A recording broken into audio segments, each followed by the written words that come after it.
राम नाम का प्रभाव इतना है कि गरल भी सुधा बन जाता है, यानी जहर भी अमृत बन जाता है।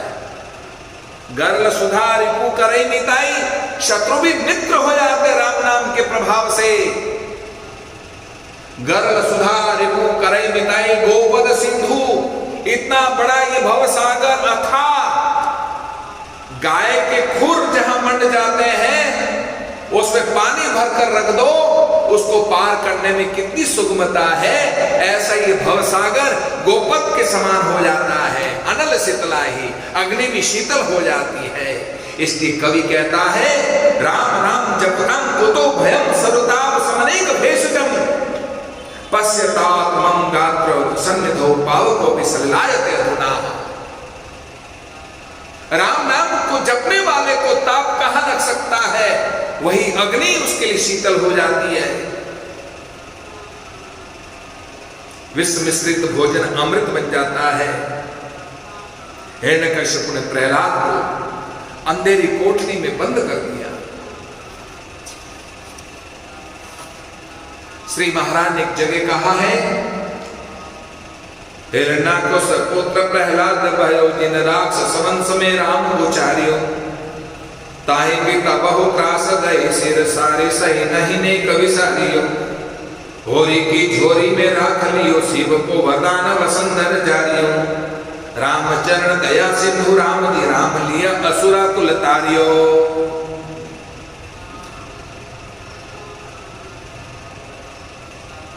असुरा कुल तारियो, असुर कुल को तारने वाला ये राम नाम, जिसको प्रहलाद जी ने अपने जीवन में आत्मसात किया है।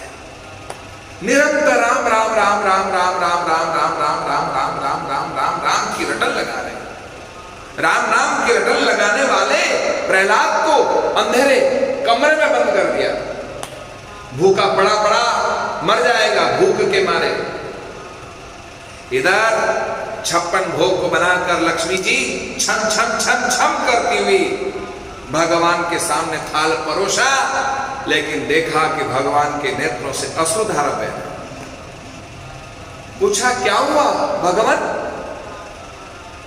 भोजन की थाली को क्यों ठुकरा रहे हैं और आपकी आंखें सजल क्यों हो गई, क्या कारण है? बोले मेरा वचन है, योग क्षेम वहाम्य, जो भक्त मेरी भक्ति करता है, मेरे जो आश्रित रहता है, मेरे लिए जो तपता है, मेरे लिए ही कहता है, मेरे लिए ही कथन करता है, मेरे लिए ही जपता है, मेरे लिए ही जीवन जीता है, जो मेरे ही आश्रित है। भागवत के तृतीय स्कंद के कपिल भगवान के प्रसंग में कर्दम ऋषि मां देहूति को उपदेश देते हुए कहते हैं, अनन्याश्चित्तेन तो मां ये जना प्रयुपासते, ऐसा गीता में कहा है, जो अनन्य भक्ति से दृढ़ होकर के जो मेरी भक्ति करता है, अन्याश्चिंतन तो माम ये जना प्रयुपासते, अनन्य भाव से जो मेरी भक्ति करता है, परंतु तपंती कथयंती मदाश्रयती च, अनन्य भावेन कुर्वन्ति दृढ़ाम भक्तिम सर्वाम, अनन्य भाव से जो मेरी भक्ति करता है उसके योग क्षेम का वहन मैं करता हूं। इसलिए देखो नीचे काल कोठरी में मेरा भक्त प्रहलाद राम राम जप रहा है, भूख के मारे व्याकुल है। उसके पिता तो निर्दयी है, मारने को उतारू हो गए हैं, पर संकट सयो पर राम न छान्यो, संकट को सहन कर लिया, सारे संकटों को सहन करते हुए भी राम नाम को नहीं छोड़ा है। कितनी भी मुसीबतें प्रहलाद के जीवन में आ गई, पर मेरे राम के नाम को नहीं छोड़ा है। ये मेरा भगवत भक्त है। इसलिए जाओ, राम भरोसे मरणो ही मान लियो।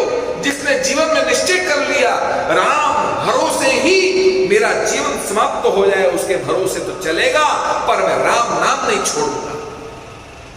ऐसा राम नाम न छोड़ने वाला भगवत भक्त प्रहलाद को लक्ष्मी जी ने देखा और अपनी 56 प्रकार का जो भोग बनाया था वो थाल लेकर भगवान विष्णु के साथ लक्ष्मी जी छम छम छम छम करते हुए उस अंधेरे कोठरी में